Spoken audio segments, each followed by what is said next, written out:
Monsieur le Président de l'Assemblée nationale, Mesdames et Messieurs les députés, merci pour vos mots, votre appréciation du travail du ministère des Finances et de la présentation qu'on a faite, qui est une présentation plutôt technique, je pense. Le budget est juste le chiffrage en quelque sorte de la politique du gouvernement. Donc on ne sait pas qu'est-ce qui est technique, qu'est-ce qui est politique. Donc c'est un instrument de la politique financière et budgétaire du chef de l'État. Ceci dit, je vais essayer de répondre aux questions, aux interpellations, aux interrogations, avant de faire peut-être un commentaire global par rapport à la demande du président de l'Assemblée nationale. Le premier intervenant, ou bien questionneur, vient du député Guimé Clément Bagaou, qui a été un peu repris par beaucoup d'autres députés, et aussi commenté, c'est la question de la hausse des céréales, des prix des céréales. Fondamentalement, sur le prix des choses, les prix ne montent que c'est la rencontre entre l'offre et la demande. Il n'y a pas autre chose. Quand les prix montent, c'est qu'il y a un problème d'offre ou bien un problème de demande. Qu'est-ce qui se passe ici? Nous sommes en période presque en période de soudure. Donc les récoltes sont en train les anciennes récoltes, les gens, nous attendons peut-être d'ici octobre les prochaines récoltes. Donc nous sommes dans un déstockage, les greniers se vident, donc l'offre baisse. Nous avons d'un côté l'offre qui baisse, et de l'autre côté, du fait du Covid et du fait de mesures que le gouvernement a prises, les achats massifs que le gouvernement et divers partenaires font sur le marché, donc la demande augmente pendant que l'offre diminue. Donc mécaniquement, les prix augmentent, je pense. Hein? Donc quand les prix augmentent, soit le gouvernement décide de ne plus acheter et de ne plus distribuer, hein? En ce moment les prix vont baisser. Je suis sûr que si le gouvernement dit que personne n'achète, ni les ONG, ni le gouvernement, les prix vont s'effondrer. Donc, c'est des phénomènes économiques, si on veut les rendre politiques, on ne peut pas s'en sortir. Et en général, il faut comparer aussi les prix à des périodes données. Il faut comparer le prix de ce mois-ci au prix d'août de l'année dernière, mais pas au prix du mois de mars. Parce qu'en mars, les greniers, peut-être qu'ils ne sont pas encore dans tous les villages, il y a un peu de stock. Donc, quand on arrive vers... je ne peux pas expliquer ça. Okay. Donc, pour ce qui est des hôtels, hein, les grands hôtels, je pense que le gouvernement a logé beaucoup de rapatriés. Ils ont fait de bonnes affaires quand même, hein, les grands hôtels. Par rapport aux années précédentes, ils n'avaient pas beaucoup de taux d'occupation de gens. 2019, 2018, 2017, du fait de la crise. Donc ce n'est pas si nouveau que ça. Donc, pendant une période de 2 à 3 mois, les grands hôtels ont reçu beaucoup de clientèle. Et c'est quelque chose de mondial. Il n'y a pas beaucoup de tourisme. Mais nous espérons qu'avec l'ouverture des frontières et des aéroports, les voyages qui reprennent, la situation peut s'améliorer. Pour ce qui est des députés Nouba, je pense qu'il avait demandé... nous avons prévu nous financer sur les marchés des titres publics et se demander si est-ce qu'avec en 7 ans de Covid, est-ce que nos banques ou bien de la sous-région sont liquides pour pouvoir... Je voulais juste dire que du fait des Covid, il y a eu beaucoup d'épargne dans toutes les banques. Les dépôts des banques à l'international ont augmenté, y compris dans notre sous-région. Donc les banques ont plus de ressources maintenant. Et par ailleurs, pour ce qui concerne le CAD a été plutôt à rembourser ses titres pendant toutes ces années. Pendant 2 ans, chaque année, nous remboursions les titres. Alors que, internationalement, très peu de pays remboursent les titres. Chaque année, ils renouvellent les titres plutôt. Donc, nous, ça a été un cas particulier. C'est pour ça ça permet d'améliorer notre taux de couverture extérieure. Hein. de notre monnaie. C'est comme ça que pendant le programme, pendant 2 à 3 ans, nous avons remboursé les titres. Maintenant, la monnaie est sauvée, donc nous avons, comme les autres pays du monde et de la CEMAC, décidé de lever un peu de titres, et c'est 88 milliards, hein, si nous arrivons à lever. Mais grosso modo, nous ne voyons pas de problème de financement du budget tel qu'il a été arrêté.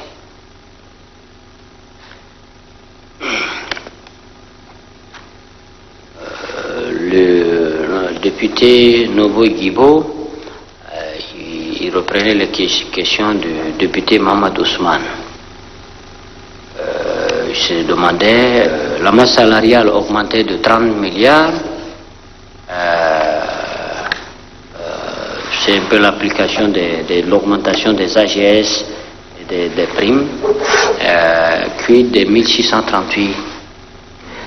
Vous avez bien dit, les 30 milliards, c'est non compris les 1638 et non compris les 300 agents qui sont recrutés, qui vont être recrutés par des contrats et que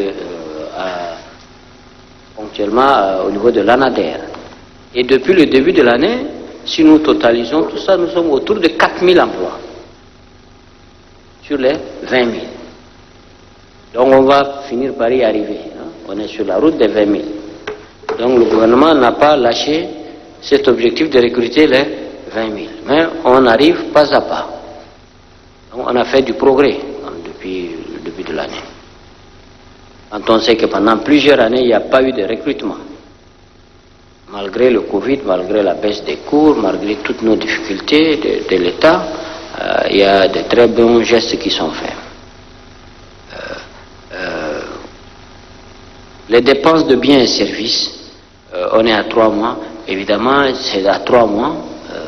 Le temps que les budgets se mettent en place, les mécanismes, c'était à 3 mois, mais je pense que grosso modo, dans l'ensemble, ça s'est bien exécuté, même s'il y a beaucoup de ministères doivent faire l'effort d'engager, de faire des marchés pour consommer un peu plus davantage. Y compris le ministère des Finances, hein, parce que parfois mes collègues pensent que c'est le ministère des Finances qui les bloque, mais y compris le ministère des Finances. Je parle sous le contrôle des DG des budgets, ils sont ici. Nous aussi, nous sommes en retrait sur le bien et service. Vous avez les chiffres. Hein? Les dépenses d'investissement, pourquoi nous sommes à mars, nous étions à des niveaux plutôt bas. Hein? Parce qu'en mars, l'essentiel de nos recettes, on les recouvre à partir d'avril. Donc, du début de l'année, nous essayons de privilégier les salaires. À partir d'avril, quand le gros lot des recettes arrive, les impôts, les déclarations, mais quand ça arrive, c'est en ce moment qu'on oriente tout vers les investissements et autres. Madame Al-Bukhari a posé la question de savoir, il y a des phénomènes imprévus, est-ce que, demain matin il peut y avoir aussi des imprévus, donc nous ne pouvons pas avoir la capacité de prévoir tous les phénomènes qui peuvent arriver, comme personne n'a prévu le Covid. Le gouvernement a des mécanismes de gestion des catastrophes et des difficultés. Il y a des ministères compétents, il y a des services, il y a des systèmes d'alerte nous-mêmes ou bien avec nos partenaires au développement. Il y a des moyens de suivre ça. Le vice-président Moussa Kadam, je remercie pour tous ses commentaires, a posé aussi la question de pourquoi est-ce que nous avons présenté les chiffres, l'exécution budgétaire au premier trimestre. Monsieur le Président, cet exercice est lié aussi, j'y arriverai au programme avec le FMI. Vous savez, nous devions avoir clôturé nos chiffres au 30 mars, au 30 juin. Au 30 juin, nous n'avons que l'exécution trimestrielle à fin mars.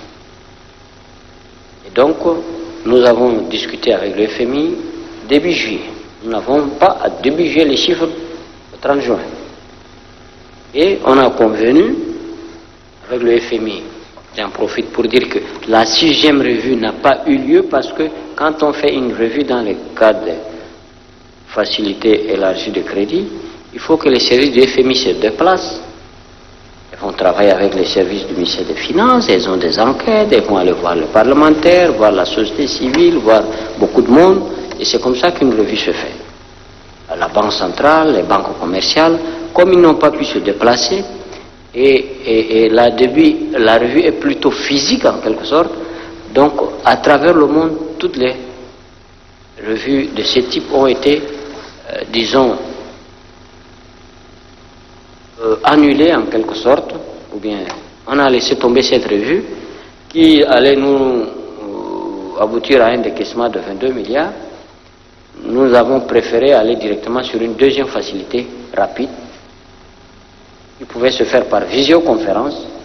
On a travaillé par visioconférence, nos services et ceux du FMI, pour conclure cette deuxième facilité, parce qu'on a eu une première facilité en avril, cette deuxième facilité qui a abouti au décaissement de 40 milliards au lieu de 22 milliards.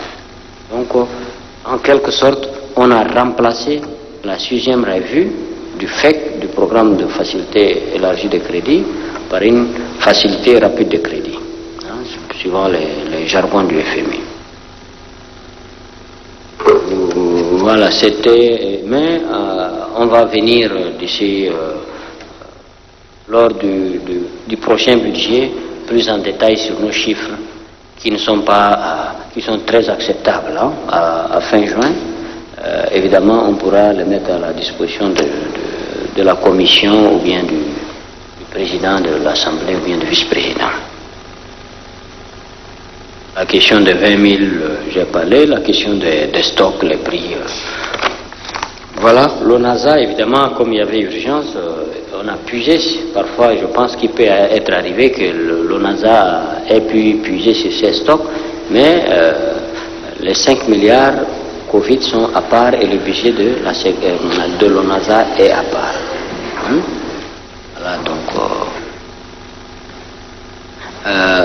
CENI, pourquoi on n'en fait pas cas dans le budget? La CENI, il travaille. Il y avait, vous savez, en début d'année, en fin d'année, quand on avait amené le budget dans le budget de 2019, il y avait 28 milliards, je pense, c'est ça? Non, ou 28 milliards. 28 milliards qui ont été prévus.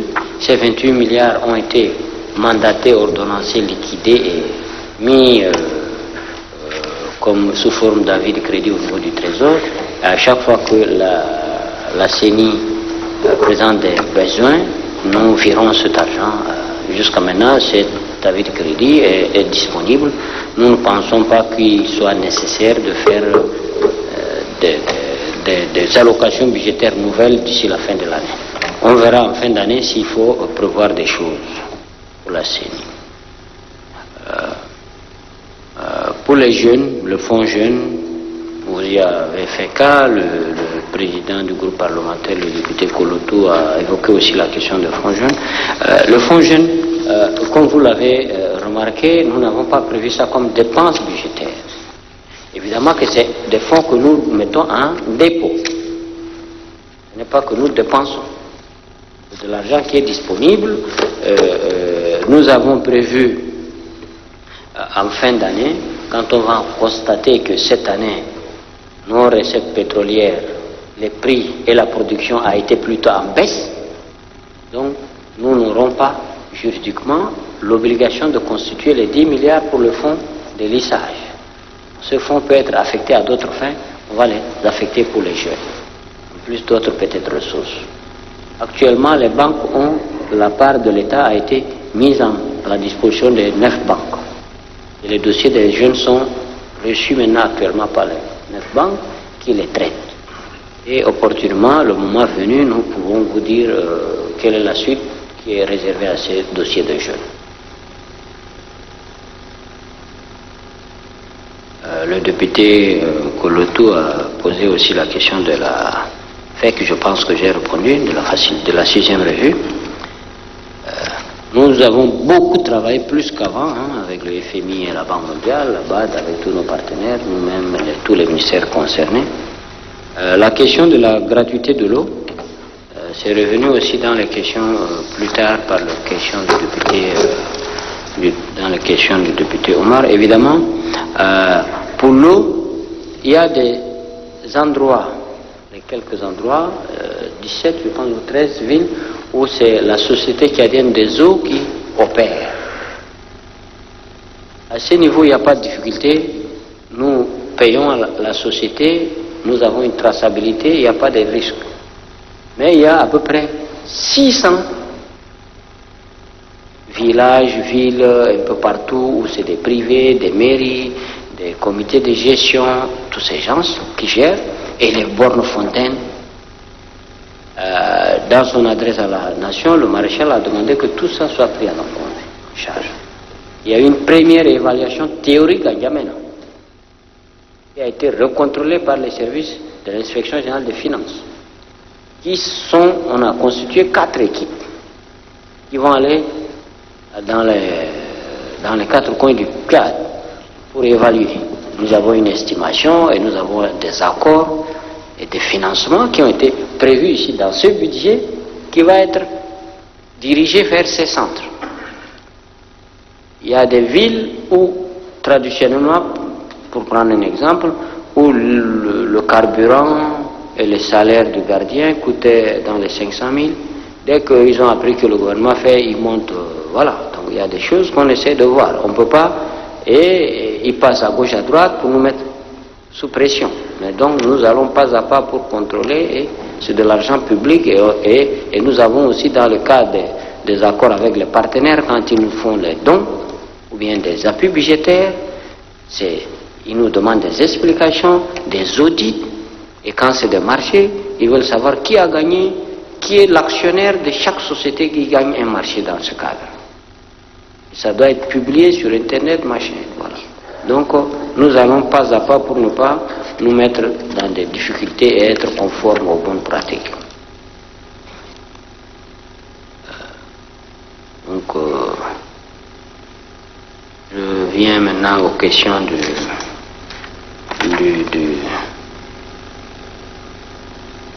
PAN, du président de l'Assemblée. C'est essentiellement des commentaires sur les denrées. Je pense que nous avons répondu. J'en viens aux questions du député Oumar. La question des maîtres communautaires, je prends note. Je sais pas, c'est des questions qui sont gérées par la PICED, c'est pas directement aux finances, donc on va se renseigner. Vous avez aussi posé la question des douanes, comme des traditions. Hein. Je vois qu'à chaque fois vous posez des questions sur la douane et sur ces taxes. On va s'améliorer. Hein. On va essayer de donner des instructions pour s'améliorer. Mais personne n'aime payer la douane. Hein. C'est un peu nos cultures. Les gens n'aiment pas trop. J'en viens un peu maintenant aux commentaires du PAN. La relance de l'économie. Nous prenons à date cette année et l'année dernière.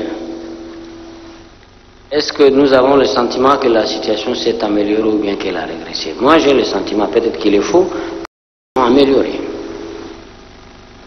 Je demande, il y a des indicateurs, il y en a qui regardent les indicateurs de Banque mondiale, mais il y a aussi des indicateurs micro. Je demande, est-ce que le gravier dans le pays, est-ce que ça se consomme? Il y a des sociétés de carrière ici. Comment vos activités, ça se passe? Quand je les reçois, de temps à autre, je demande les sociétés de tabac, les sociétés de cigarettes, de bière, hein? La téléphonie, est-ce que les gens appellent plus en nombre de minutes maintenant qu'avant? Les banques, comment est votre activité? Les péages, comment ça se passe? Est-ce qu'il y a beaucoup de circulation? Est-ce qu'il y a plus de gasoil qui est consommé? Sur l'essentiel des indicateurs, au moins 20 à 30% d'augmentation.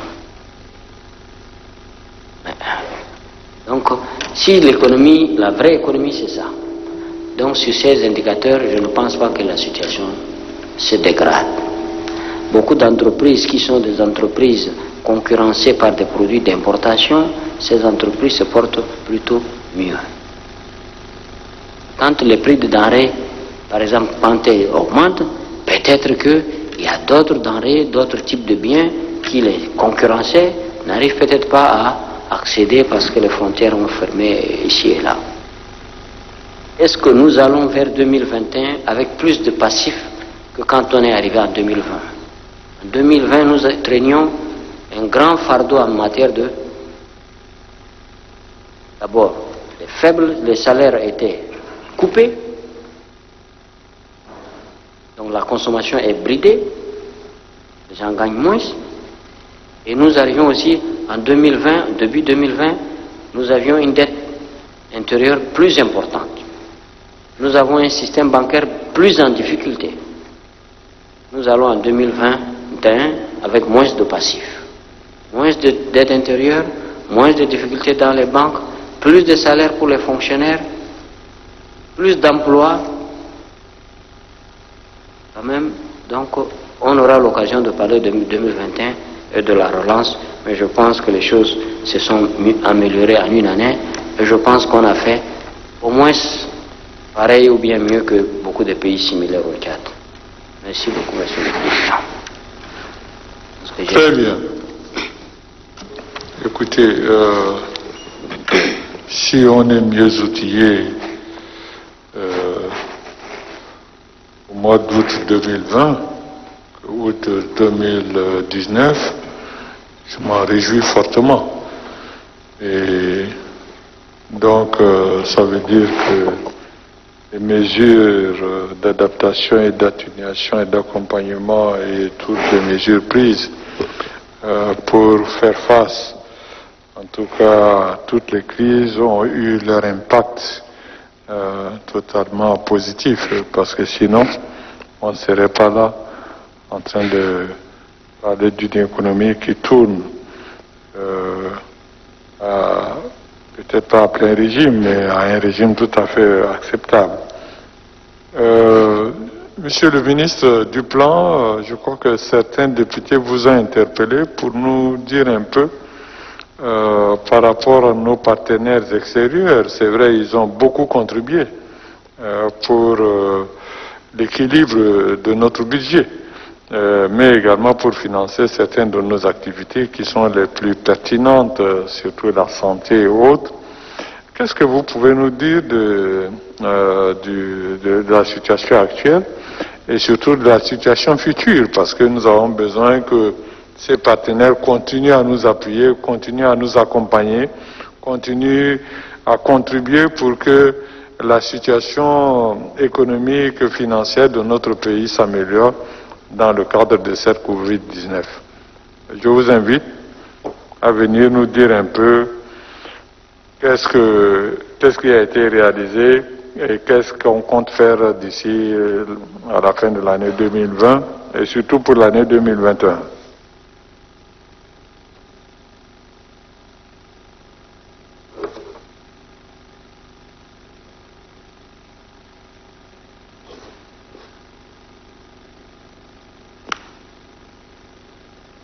Monsieur le Président de l'Assemblée nationale, Mesdames et Messieurs les présidents des commissions spécialisées de l'Assemblée nationale, Mesdames et Messieurs les députés, Monsieur le ministre des Finances et du Budget, Madame la secrétaire d'État général adjoint du gouvernement, Monsieur les directeurs généraux, directeurs de services des ministères, je me serais bien volontiers privé d'intervenir, n'eût été que sur la base de quelques questions qui m'étaient directement adressées. Je me retrouve avec plaisir d'ailleurs de prendre la parole ici pour compléter mon collègue ministre des Finances et du Budget, mais en précisant particulièrement que je me range complètement dans les arguments, les présentations qu'il a faites, cette brillante présentation, disais-je, et qui retrace de manière tout à fait formelle ce que le gouvernement fait dans son entièreté et que le ministère des Finances et les autres ministères concernés portent dans le cadre spécifique dans ce contexte particulier que notre pays a traversé, comme beaucoup de pays d'ailleurs du monde, sans s'être au préalable préparé. Et dans un tel contexte, il serait tout à fait osé de prétendre maîtriser les contours, les tenants et aboutissants. Le maréchal du Tchad lui-même l'a dit, et d'aucuns parmi vous l'ont répété. Avec la Covid-19, tous les pays, grands ou petits, et nous autres aussi, avions tous appris et continuons d'apprendre. D'où certaines questions des députés, mesdames et messieurs les députés. Même si on y répond, nous allons nous garder de considérer que nos réponses sont définitives. Parce que les dynamiques sont évolutives. Peut-être qu'avec la deuxième vague de Covid que nous ne souhaitons pas, si tant elle revient, on pourrait peut-être être amené jusqu'à la fin de l'année, peut-être encore à bénéficier, à questionner l'Assemblée pour bénéficier de vos apports et continuer à faire face à toute épreuve. Alors, Monsieur le Président de l'Assemblée m'a sollicité pour apporter quelques éclairages sur la mobilisation des partenaires, par ailleurs, que le ministre des Finances a, dans son discours et dans le rapport brillant de la commission en charge de questions financières, retracé à votre intention, mesdames et messieurs les députés, d'où je ne vais pas m'étaler, sauf une demande expresse sur la mobilisation des ressources extérieures que nous savons optimum. Optimum, non pas parce que simplement nous le sollicitons, mais parce que le contexte l'impose. Et cette mobilisation est venue, fort heureusement, compléter nos propres ressources, qui sont certes maigres, mais qui ont été les premières ressources sollicitées pour faire face non pas seulement à la lutte contre Boko Haram, mais aussi à lutter contre la Covid. Et peut-être que vous avez oublié de le dire, chikungunya qui est en train de se développer vers Abéché, les inondations qui commencent. Donc l'État est plus que sollicité, notre trésor public, nos finances publiques sont plus que sollicitées. Et cela, certainement par effet d'éviction, pourrait jouer sur un certain nombre d'investissements, comme le ministre l'a dit, mais il n'en demeure pas moins que le gouvernement est resté logique avec ses promesses de relancer les chantiers, donc les travaux aux arrêts, en termes de contrepartie, ou sur ses ressources propres. Quand le ministre des Finances vous a parlé de la route, par exemple, Djouman Laï et les autres axes que je ne saurais citer ici. Et donc, Monsieur le Président de l'Assemblée, nous avons essayé de faire du mieux que nous pouvons pour parer à toute éventualité. Donc, à très court terme, ce que nous faisons, ce qu'on vous avait démontré, mais nous avons ouvert les fenêtres sur le moyen et le long terme aussi. Les investissements mobilisés n'ont pas servi qu'à répondre à la Covid tout de suite simplement. Elles ont aussi financé, je parle des investissements, donc ils ont aussi financé les réformes, très difficiles mais les réformes douloureuses, les réformes dont l'objectif est de projeter notre économie, projeter notre finance publique dans le moyen et le long terme. Dans l'optique de structurer notre secteur privé, d'appuyer notre secteur privé, et ne pas relancer que l'économie, parce que la relance de l'économie, c'est ce que nous faisons déjà tout le temps, mais de la diversifier pour la relancer durablement. Si nous la diversifions, nous créons, aux côtés du pétrole, dont vous avez constaté que la diminution des recettes a obéré négativement notre finance. Donc il faut que les secteurs qui émergent aujourd'hui, mais qui sont largement dominés par l'informel, soient formalisés pour constituer des pôles économiques, des secteurs économiques qui contribuent, n'est-ce pas, à élargir notre assiette fiscale. Le sésame notamment aujourd'hui, la gomme arabique, la spiruline, le moringa, même la filière viande et tout le reste. Ce que nous appelons agropole par ailleurs. Donc les investissements sont pas seulement orientés que pour le court terme, ça l'est aussi pour le moyen et le long terme. Donc les grands projets d'investissement qui sont en cours, qui ont commencé pour certains, vous avez dans cette auguste salle donné l'aval pour la mise en route de certains projets sur prêt du Tchad ou bientôt des projets sur investissement direct étranger.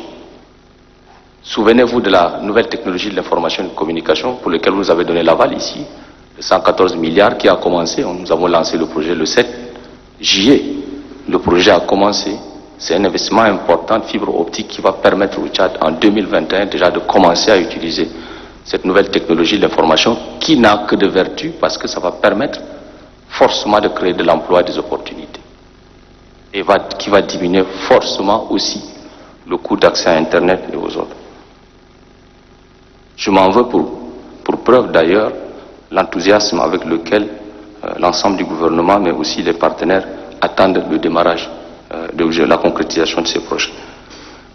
Les discussions en cours, si elles sont finies, si elles aboutissent à la fin de cette année, permettraient, on reviendra vers vous encore pour le réseau complet de la ville de Djamena, qui va permettre, n'est-ce pas, au secteur de l'énergie qui est aujourd'hui, qui a bénéficié du plan d'urgence d'accès à l'énergie validé par le maréchal et par le gouvernement de 1300 milliards pour lequel nous avons déjà sollicité les partenaires, nous avons déjà envoyé pour résoudre cette question de l'énergie qui est une question centrale et à laquelle les députés accordent une attention et vous voyez, vous êtes d'accord que les contribuables, du moins les électeurs, nous posent des questions immanquablement.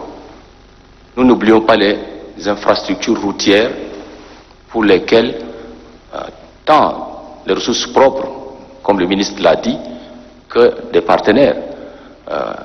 Nous avons reçu dernièrement à Djamena le président de la BDAC, le maréchal l'a reçu pour étudier, analyser, n'est-ce pas, l'état des financements sur le guichet BDAC qui comprennent la route, par exemple, Singako-Kiavé, la route Kelo-Pala, la Ngouribol et l'aéroport d'Amdiaras, l'aéroport de Mundu, l'aéroport de Faya, les abattoirs de Djarmaya ainsi que la ferme de Mandalia.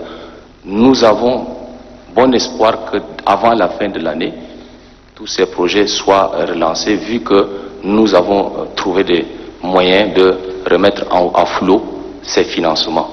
Et ceci est quelque chose de concret, ce ne sont pas que de beaux discours comme le dirait quelqu'un ici. Nous avons aussi, les discussions sont très avancées sur l'aéroport de Djarmaya.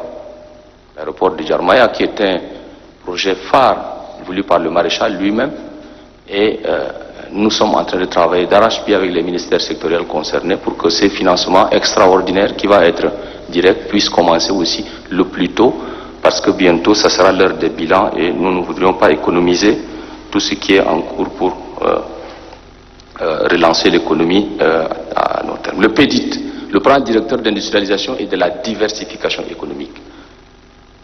La CEA qui nous appuie est en train d'accélérer l'accompagnement technique pour que ces plans directeurs, et le Tchad est le premier pays en Afrique centrale, n'est-ce pas, à se doter d'un plan directeur d'industrialisation et de la diversification économique. Si nous n'avons pas ces plans, nous ne pouvons pas espérer, n'est-ce pas, diversifier notre économie, transformer nos produits sur place, constituer un tissu économique, industriel qui puisse être la valeur ajoutée.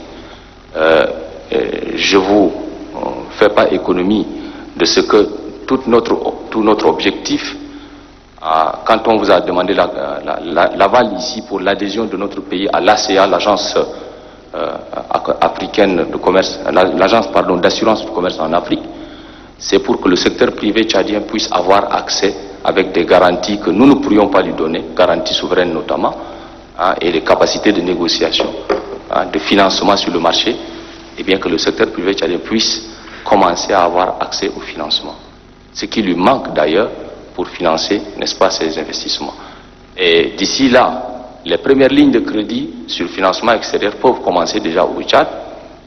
Normalement, d'ici la fin de ce mois ou en septembre, nous allons avec des banques locales, avec l'accompagnement du ministre des Finances, sur les financements extérieurs, n'est-ce pas, ouvrir des lignes de crédit pour permettre au secteur privé de solliciter, n'est-ce pas, des financements et d'investir.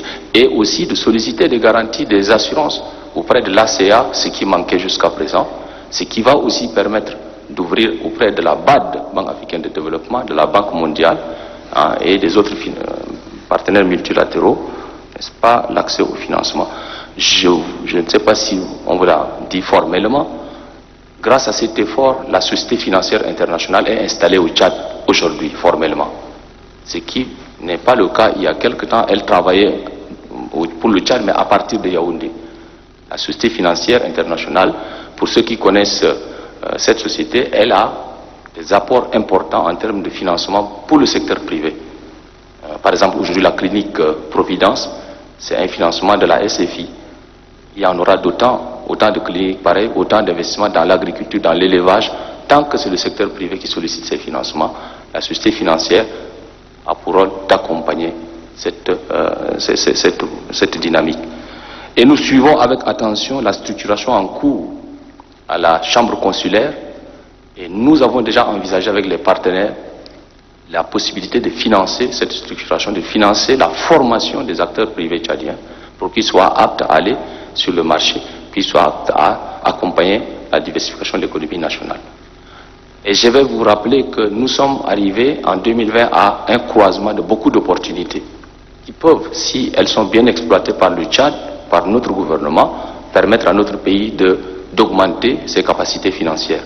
Je m'en vais pour preuve la fin de IDA 18 et le début de IDA 19 depuis juillet, qui va occasionner le doublement de nos ressources, passant de 480 millions à plus de 800 millions et 1 milliard pratiquement pour, n'est-ce pas, les 3 années à venir. Nous sommes en train de commencer le cycle de FAD, Fonds africain de développement, auprès de la BAD, qui devrait aussi voir doubler les ressources de notre pays, sans oublier, n'est-ce pas, l'arrivée au Tchad de la BEI, Banque européenne d'investissement, dont nous avons duquel nous avons prêté les 15 millions pour notre adhésion à l'ACA, et qui a un autre guichet pour le Tchad qui permettrait aux banques locales, n'est-ce pas, aux investissements dans les infrastructures, d'avoir accès à ces financements. Nous sommes en pleine négociation en ce moment. Je n'oublie pas la Afreximbank, auprès desquelles nous avons sollicité les 300 millions de dollars pour l'énergie, avec l'accompagnement de Al-Souedi, qui est une entreprise égyptienne, pour investir que dans l'énergie propre, l'énergie solaire, et pour, n'est-ce pas, répondre au plan directeur d'industrialisation, le plan d'urgence d'accès à l'énergie. Sur le plan des ICT, les nouvelles technologies de l'information, le ministre a validé il y a 1 mois ou 2 mois le plan directeur dans ces secteurs, et qui permet d'avoir un plan qui, au moins, présente la position du Tchad et qui facilite les investissements extérieurs et notamment privés, et qui aussi donne la vision du Tchad sur la question.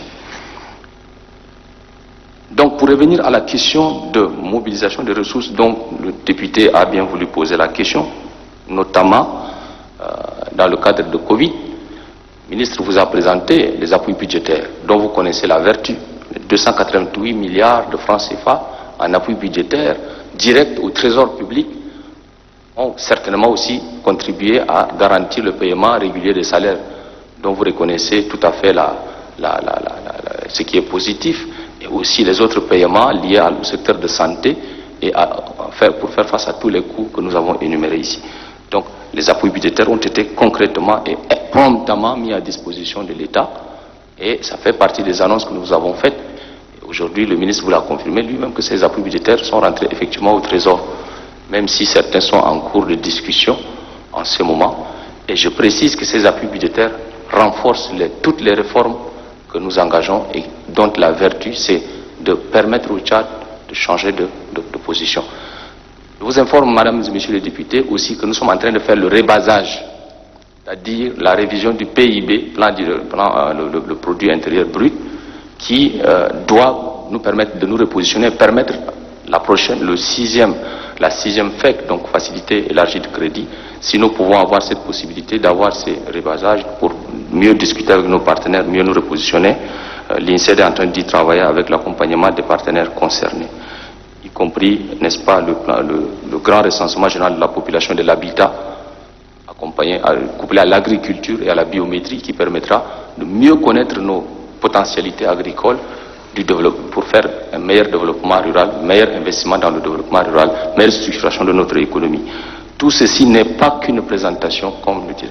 Ce sont des choses qui se font, peut-être qu'on ne communique pas bien avec vous. Dans ces cas, nous le ferons très rapidement. Dans la mobilisation des ressources, le soutien aux ménages, ce que les partenaires ont apporté, nous avons totalisé 97 milliards pratiquement de soutien aux ménages, directement aux ménages, de diverses façons, à travers les projets réorientés, parce que vous vous souvenez que certains projets étaient déjà là, et quand la Covid est arrivée, nous avons rapidement fait les réorientations d'investissement pour permettre que les ménages soient soulagés à travers les distributions, par exemple à Béché, au Logone oriental, à travers le projet Parca. Nous avons distribué à pratiquement 100 000 ménages, n'est-ce pas, de 50 000 à 100 000 ménages, des tickets, des coupons directs pour avoir accès, n'est-ce pas, aux denrées alimentaires, aux autres besoins dont ces corporations ont besoin. Et je ne peux pas oublier tous les projets tels que le SWED, le projet Parca, le projet SAN, tous ceux qui sont en ce moment mis en œuvre et dont le processus a été accéléré à cause de la Covid. Et à cause de cela, même certains partenaires ont, n'est-ce pas, compressé la durée d'entrée en vigueur de certains projets pour faciliter la consommation des ressources. Et de ce côté, tout s'est bien passé. Comme le soutien aux entreprises, la BADEA par exemple, le financement de la BADEA de 9 milliards de francs CFA nous permettent aujourd'hui, avec la MANEM est en train de fabriquer, avec la NSTT de SAR, un stock de 10 millions de masques communautaires, en prélude à tout ce qui peut advenir. Vous vous souvenez qu'il y a eu un débat à un moment donné où on n'avait pas de masques, où par exemple en France, un stock de masques aurait été détruit et que quand la pandémie est arrivée, les gens étaient en rupture de stock de masques, d'où ça nous a donné l'idée aussi, non seulement de stocker de masques populaires, mais de prévenir ce qui va advenir s'il y a une deuxième vague qui revient, et bien de vraiment permettre à tous les Tchadiens, à chaque Tchadien de porter au moins le masque pour se protéger. Et d'ailleurs, l'année scolaire qui va commencer et qui va être généralisée, nous ne pourrions pas faire des séquences de matin-soir ou de construire des classes, des salles de classe supplémentaires. Le seul moyen, c'est que tout le monde porte le masque à l'école. Sinon, nous ne pourrions pas avoir la distanciation. Dans nos classes, vous regardez les positions assises de nos élèves, des enfants, ils ne peuvent pas s'asseoir si on n'a pas de masque pour accompagner l'ouverture de l'année scolaire qui va commencer. Le soutien multiforme, par exemple, la résilience au choc de manière globale, ont été dénombrés à 43 milliards de francs CFA, qui permettent aujourd'hui, par exemple, à l'ONASA, et là je vais revenir sur la question, le vice-président M. Moussa Kadam a tenté de répondre à cette question en constatant, c'est vrai que ces financements sont déployés, par exemple à l'ONASA, mais nous avons encore du mal à voir le début d'exécution. Eh bien, ça s'explique. Ça s'explique d'abord par le fait que, au niveau national, le stock, on pouvait avoir de l'argent, mais pour acheter ces stocks, comme le ministre vous a expliqué, on était arrivé parfois à des ruptures de stock disponibles à acheter sur place. Nous étions confondus entre acheter à l'étranger ou préférer les achats locaux. Le débat était houleux entre nous-mêmes. On s'était dit oui, on va acheter à l'étranger, mais ce sont des ressources qu'on investit à l'étranger. Alors que si nous achetons localement, nous investissons aussi localement et le bénéfice est double. Nous consommons, mais nous restons aussi des ressources localement. Aujourd'hui, les 9 milliards 300 millions sont déjà, le début de décaissement a commencé et heureusement, ça a coïncidé aussi avec les inondations.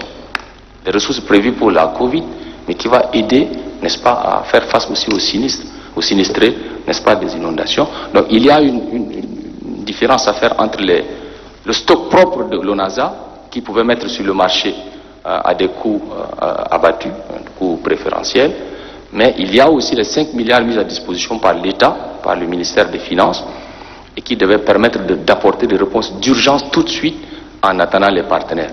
Cet argent a permis effectivement à l'ONASA de se doter de stocks du riz, de l'huile végétale, du niébé, et je me souviens bien du riz, oui, tout à fait.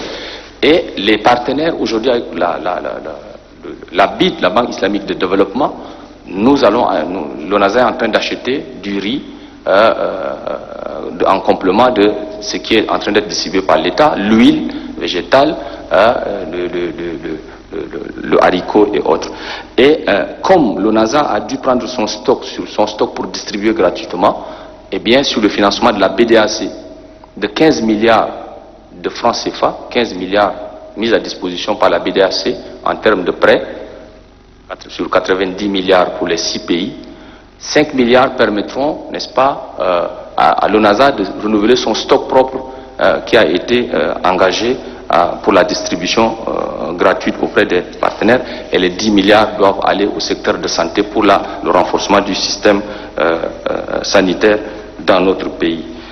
Une partie de l'argent de la BID doit permettre d'acheter le complément de respirateurs et comment vous appelez, de scanners pour le renforcement du système sanitaire. Une question a été posée ici au ministre des Finances concernant les ressources en prélude aux élections. Je ne sais pas, j'ai entendu un des députés poser la question. Je voudrais mentionner que l'Union européenne la discussion est finie pour les 11 millions de dollars en faveur du processus électoral. Une partie de l'argent pour la CENI et une partie de l'argent pour accompagner tout ce qui est de formation de staff. Donc les 11 millions seront disponibles cette année même pour permettre à la CENI, 11 millions d'euros, pardon, pour permettre à la CENI de compléter les ressources nationales et les autres partenaires que nous sommes en train de mobiliser. Pour terminer, nous avons aussi, dans le cadre de la survenue de la Covid et sur instruction du maréchal du Tchad, engagé la révision du plan national de développement en cours, le PND 2017-2021.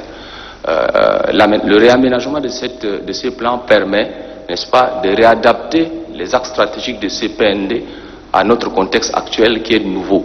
Un contexte nouveau qui n'est pas celui qu'on a connu il y a jusqu'à la fin 2019. La survenue de la Covid a bouleversé les donnes, d'où nous avons adapté notre plan national de développement et nous avons immédiatement engagé déjà la réflexion sur le plan national 2022-2026 et qui va vraiment être un plan axé sur le secteur privé, axé sur la diversification de l'économie pour créer plus d'emplois comme vous le souhaitez et d'opportunités au niveau national.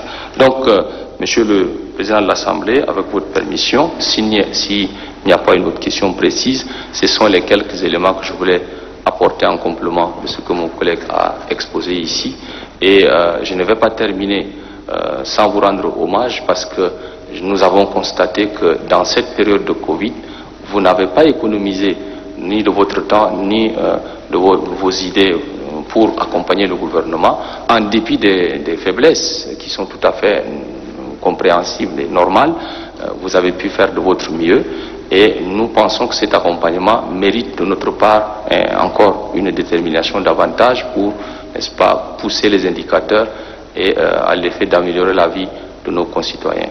Donc nous restons à votre disposition en termes de conseils, d'appui de tout genre. Même en dehors de cet hémicycle, nous sommes disponibles à continuer la discussion parce qu'il ne s'agit pas que de l'affaire du gouvernement. Le destin du secteur privé tchadien, la diversification de notre économie ne dépend pas que du seul déploiement de membres du gouvernement et du maréchal. Il dépend aussi de la compréhension active, n'est-ce pas, de vos électeurs que vous représentez ici, que vous allez sensibiliser à ne pas dépendre que du trésor public. Il faut que les gens sachent se débrouiller. Si l'État crée des possibilités, c'est bien entendu pour qu'eux, n'est-ce pas, ils créent de l'emploi et d'opportunités. Évidemment, la fonction publique ne peut pas aspirer tout le monde puisqu'on n'aura même pas de ressources pour les payer. Donc voilà, Monsieur le Président de l'Assemblée, Mesdames et Messieurs les députés, ce que je voulais dire en plus de ce que le collègue a déjà dit. Merci beaucoup. Merci beaucoup, Monsieur le ministre du Plan. Je voudrais tout simplement me réjouir du fait que, en matière de perspective de mise en œuvre d'un certain nombre de projets importants, des projets tels que les télécommunications, les projets des infrastructures et que sais-je encore de l'énergie.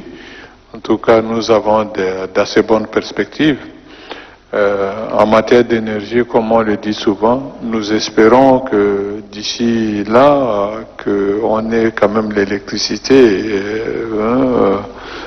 comme tous les autres pays du monde, qu'on ait l'électricité régulièrement, qu'il n'y ait pas de coupure. Mais dans tous les cas, la mobilisation des ressources que le gouvernement a pu réaliser pendant l'année 2020 est tout à fait remarquable et nous ne pouvons que le constater à travers le budget, puisque une bonne partie de l'équilibre de notre budget est le fait d'une mobilisation très très forte des finances, non seulement extérieures, mais également de l'apport des autres partenaires. Je voudrais donc, avec la permission de mesdames et messieurs les députés, procéder à la clôture de la discussion générale et demander au secrétaire des séances de nous faire la situation des procurations s'il y en a. Merci, Monsieur le Président. Nous n'avons aucune procuration. Nous n'avons aucune procuration. Donc, ça veut dire que nous devons procéder au vote sur le rapport de la commission finance. Prenez les dispositions pour recueillir le vote de mesdames et messieurs les présidents des groupes parlementaires et les députés non inscrits.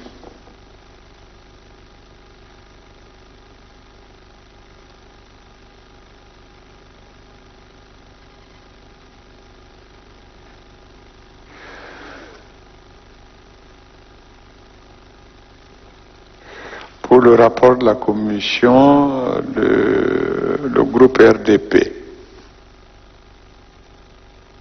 Contre le rapport de la commission, le groupe RDP. Abstention, le groupe RDP. Groupe URD pour le rapport de la commission. Le groupe URD contre le rapport. Le groupe URD, abstention. Le groupe voilà, GPR, mesdames et messieurs, chers téléspectateurs, vous l'aurez certainement compris. Téléthéâtre est ici au Palais de la Démocratie, siège de l'Assemblée nationale à Gassi, dans le 7e arrondissement. Nous sommes ici pour l'examen du rapport sur le projet de loi de finances rectificatif 2020. Il faut se dire que la modification de l'instrument financier de l'exercice pour l'exercice 2020 est liée ici à la survenance de la pandémie du coronavirus et ses conséquences socio-économiques sur le pays. La lutte drastique des cours des matières premières, notamment celle du pétrole, et la rupture de la chaîne logistique mondiale, la lutte contre la secte Boko Haram et le maintien de la sécurité sur l'ensemble du territoire national. Le dit projet rectifié s'établit en recettes à la somme de plus de 1136 milliards, en dépenses de plus de 1196 milliards, soit un déficit budgétaire de plus de 60 milliards. Ces gaps seront, le gouvernement sera financé par des appuis budgétaires des partenaires ainsi que des émissions des titres publics sur le marché sous-régional. Cette loi de finances rectifiée permettra de supporter les nouvelles dépenses et d'assurer le service public. Selon le ministre des Finances et du Budget, cette loi de finances rectifiée vise ici à apporter des réponses adaptées à la conjoncture économique, sanitaire et sécuritaire que traverse notre pays. Et là, dans les discussions en général, les élus du peuple ont particulièrement insisté sur l'augmentation de certains prix des denrées alimentaires qui grimpent de jour en jour sur nos marchés. Il appelle ici le gouvernement à prendre toutes ses responsabilités afin de réprimer certains opérateurs économiques Les élus du peuple ont également insisté sur le paiement des dettes intérieures et la relance de chantier, la gratuité de l'eau, de l'électricité, la question liée au paiement du subside de maître communautaire n'a pas été occultée aussi par les élus du peuple. Dans les réponses des membres du gouvernement, quand nous prenons ici les réponses du ministre de l'économie et de la planification, il nous a fait mention ici de la réserve des masques pour accompagner la reprise des cours, le stock de céréales pour être à l'abri de toute éventuelle crise sanitaire et alimentaire. S'agissant des élections qui pointent à l'horizon, Mahmoud Hassan Sambo, le ministre de l'économie et de la planification, réitère Monsieur ici le Président du groupe parlementaire des députés non inscrits se présente comme suit pour le rapport de la commission 155 contre le rapport de la commission 0, abstention 0. L'Assemblée nationale a adopté le collectif budgétaire 2020. Monsieur le ministre des Finances, Madame la ministre et secrétaire générale du gouvernement, Monsieur le ministre du Plan, vous avez donc votre instrument de politique budgétaire. Je pense que très rapidement, d'ailleurs, tout sera mis en œuvre pour que ce budget puisse être mis en exécution. Tout simplement, je vous rappelle que la session budgétaire n'est pas loin, c'est peut-être dans quelques jours. Alors, qu'est-ce qu'on fait? On n'a pas une lettre de cadrage, on n'a rien. Nous devons attendre tout simplement que vous nous informiez de ce qui va se passer, ou bien le budget est-il déjà prêt pour nous le déposer d'ici le 5 septembre.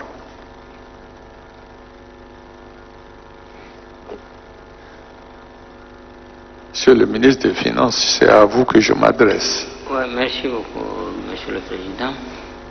La lettre de cadrage va être... Nous échangeons avec les départements ministériels et les institutions. Je pense que